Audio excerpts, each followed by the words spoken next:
हजार चूहों को मार के एक बिल्ली हज यात्रा को निकल पड़ी कते। जी हाँ, ये आखिरी बौखलाहट से भरे हुए अल्फाज हमारे नहीं होते। ये अल्फाज तो तेलंगाना के चीफ मिनिस्टर केसीआर की दुख्तर कविता अक्का के होते हैं, जो तेलंगाना में होने वाले असेंबली इलेक्शन से पहले सभी लोगों के चहेते लीडर राहुल गांधी को फुलटू तनकीद का निशाना बनाया और फिर बीजेपी वाले जैसा राहुल गांधी की भारत जोड़ो यात्रा पर तनकीद करें, इन्हों भी वैसा ही जो राहुल गांधी की भारत जोड़ो यात्रा पर तनकीद कर रहे हैं। और साथ में कांग्रेस पार्टी पर भी दबा के तनकीद की और सवाल किया कि पिछले 62 सालों के वक्फे में कांग्रेस पार्टी ने मुसलमानों को क्या दिया है। और यहाँ तेलंगाना में चीफ मिनिस्टर केसीआर साहब ने तो बहुत कुछ किया है कहते, जिस पर अब तेलंगाना के मुसलमान कविता अक्का से सवाल कर रहे हैं कि अब तक भी मुसलमानों को 12% रिजर्वेशन क्यों नहीं दिया गया। और आज जो 4% रिजर्वेशन पर मुसलमानों का काम हो रहा है वो तो सिर्फ और सिर्फ कांग्रेस पार्टी की ही देन है।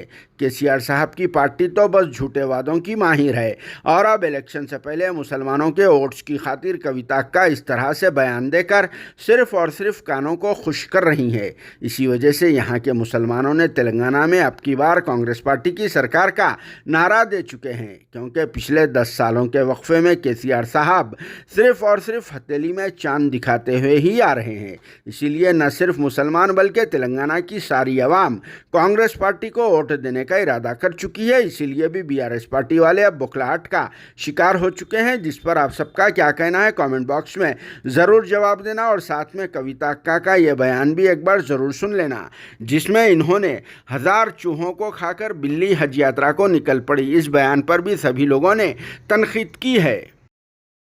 राहुल गांधी जी है, उन्होंने नया यात्रा निकाले, भारत जोड़ो यात्रा।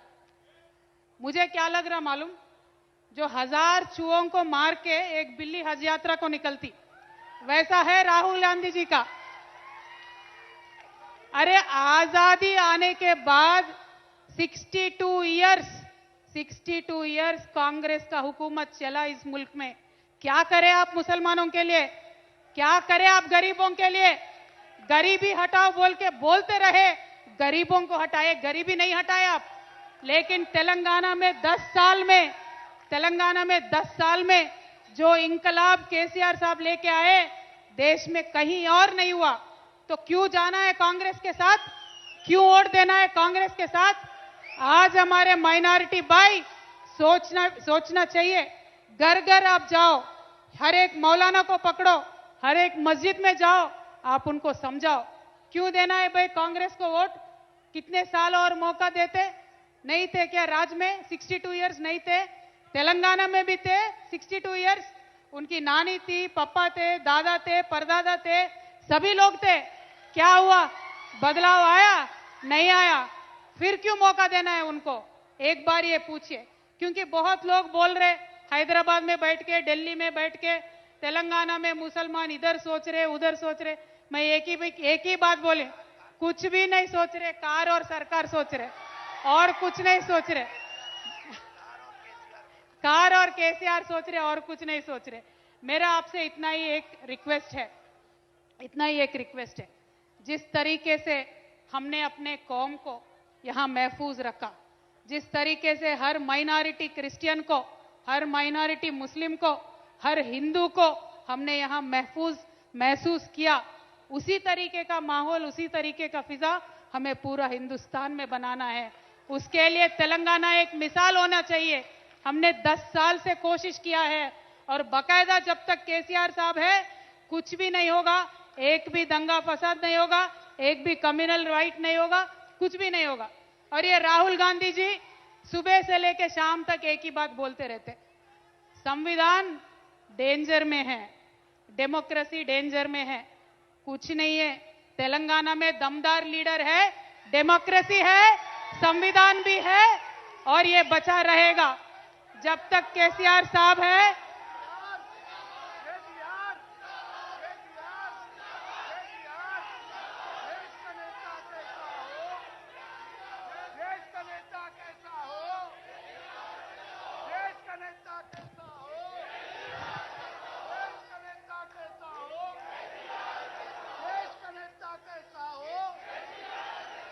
जय तेलंगाना।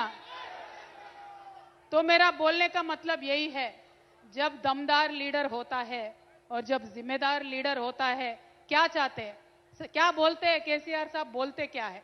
एक ही बात बोलते हैं, पॉलिटिकल पार्टी का नहीं, जनता का जीत होना चाहिए। वही केसीआर साहब बोलते हैं, उसी काम पे हम करे उतर आते हैं।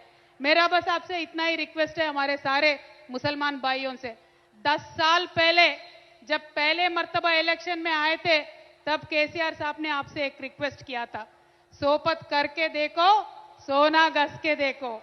आपने सोपत किया, आपने सोपत किया और हमने दोस्ती निभाया।